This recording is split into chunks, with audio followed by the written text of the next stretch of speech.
দেখতে দেখতে পবিত্র ঈদুল আজহা কোরবানির ঈদ অলমোস্ট চলে গিয়েছে। আর আমি এখন আসছি ছোটোখাটো একটা মিনি ব্লগ আপনাদের সাথে শেয়ার করতে।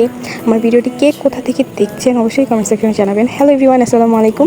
This is Misa Mithila, welcome to my YouTube channel and Facebook page Mehak designs. আমরা চলে যাচ্ছি আমাদের বাসায়, আর যাওয়ার সময় রাস্তায় আমরা বিশাল গরুর হাট দেখতে পারলাম। আর এইটা হচ্ছে হাসনাবাদের বিশাল গরুর হাট, যেটা হাসনাবাদ মোড় থেকে ওষুধ ফ্যাক্টরি পর্যন্ত বসেছে। আর আমার মেয়ে তো মহা খুশি এত এত গরু দেখে। মেয়ের কথা কি বলবো, হাটে গেলে আমারও মনটা ভালো হয়ে যায়। মানে আমি তো নর্মালি হাটে যাই না, বাবার বাড়ি টু শ্বশুর বাড়ি যাওয়ার টাইমে একটু হাট শাট দেখা পড়ে। যাই হোক, আমি হচ্ছে এইবার বাবার বাড়িতে চলে আসছিলাম।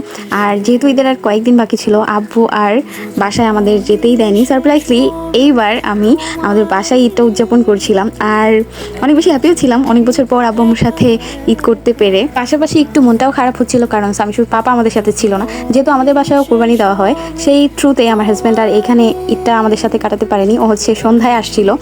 আর আমার শ্বশুর শাশুড়ি দেবর সবাই আমাকে অনেক বেশি কল করছিল। এইবার আমার মেয়ের জন্য আর কি সবাই একটু মনটা খারাপ করছিল, যেহেতু ও ছোটো মানুষ, ওকে নিয়ে সব হাসি খুশি।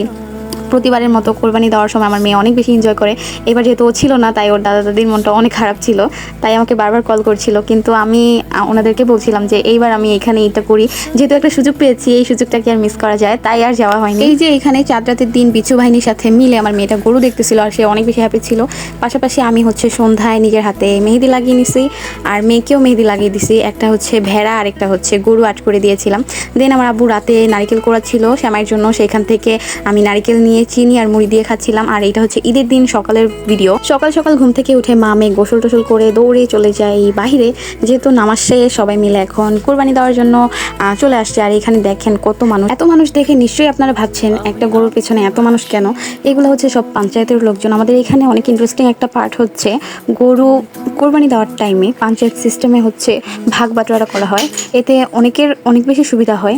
আর আমার শ্বশুরবাড়ি এলাকায় এরকম কোনো নিয়ম নেই। ওইখানে আবার একটু ভিন্ন সিস্টেম। ওইখানে হচ্ছে হয়তো কষাই রাখা হয়, নয়তো নিজেদের লোকেরাই কোরবানি দেয়।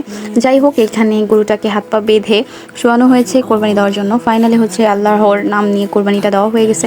আমার মেয়ে তো মহা খুশি। এখন আমরা চলে যাবো আরেকটি গরু কোরবানি দেখতে। সে আসলে ছোটোবেলা থেকে আমার অনেক বেশি ভালো লাগে গরু কোরবানি দেখতে, ঠিক তেমন হয়েছে আমার মেয়েটা। আর এই তো দেখেন, এই গরুটাকে অলমোস্ট সবাই মিলে হাত পা বেঁধে নিচ্ছিল। আর এই পঞ্চায়েতে কিন্তু আমার আব্বুও ছিল। আর এইখানে সামিশা টুকটুক করে দেখছিল ওর নানা ভাই কীভাবে কী করছে। এইখানে অলমোস্ট যারা আছে বেশিরভাগই ওর নানা ভাই ছিল। যাই হোক, আমরা সবাই মিলে দেখছিলাম গরুটা কীভাবে হচ্ছে ছুটার জন্য ছটফট করছিল। আর দেখেন ফাইনালি হচ্ছে আল্লাহর নাম নিয়ে কোরবানি দেওয়া হয়ে গেছে। আর এই তো কোরবানি দেওয়ার পর গরুটা অনেক বেশি সাউন্ড করছিল, সেইটা দেখে আমার মেয়ে অনেক বেশি ভয় পাচ্ছিল। আর এইদিকে তো আমার আব্বু আর আমার কাজিনরা হাতে রক্তমক্ত লাগিয়ে অনেক বেশি খুশি ছিল। পাশাপাশি এখানে একটা ছাগলও কোরবানি দেওয়া হচ্ছিল, সেইটাও আমরা দেখছিলাম। আরও একটা ছাগল কোরবানি দেওয়া বাকি ছিল। দেন হচ্ছে আমার মেয়ে আর আমি একটু বাসায় চলে আসলাম একটু রেস্ট নেওয়ার সময়। আর এইখানে বাসায় ঢোকার সময় দেখছিলাম গরুটাকে ছেলা হচ্ছিল। তারপর বাসায় এসে দুজন মিলে শ্যামাই খাচ্ছিলাম। আর এই তো অনেক বেশি গরম ছিল, তাই আমার মেয়েকে আমি একটা সিম্পল ড্রেস পরিয়ে দিয়েছিলাম। আর এখানে আমরা বের হয়ে দেখলাম সবাই মিলে মাংসগুলোকে সুন্দর মতো সাইজ করে কাটছিল। দেন হচ্ছে আমার মেয়েটা ছাগলকে খাওয়াচ্ছিল, মানে ছাগলকে পেয়ে সে তো মহা খুশি।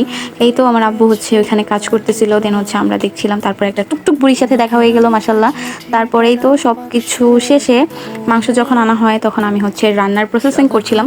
ভাবছিলাম আজকে কোরবানি মাংসটা আমিই রানবো। বাসায় থাকলে কম বেশি আমিই রান্না করতাম টুকটাক, আমি আমার যা আমার শাশুড়ি মিলে।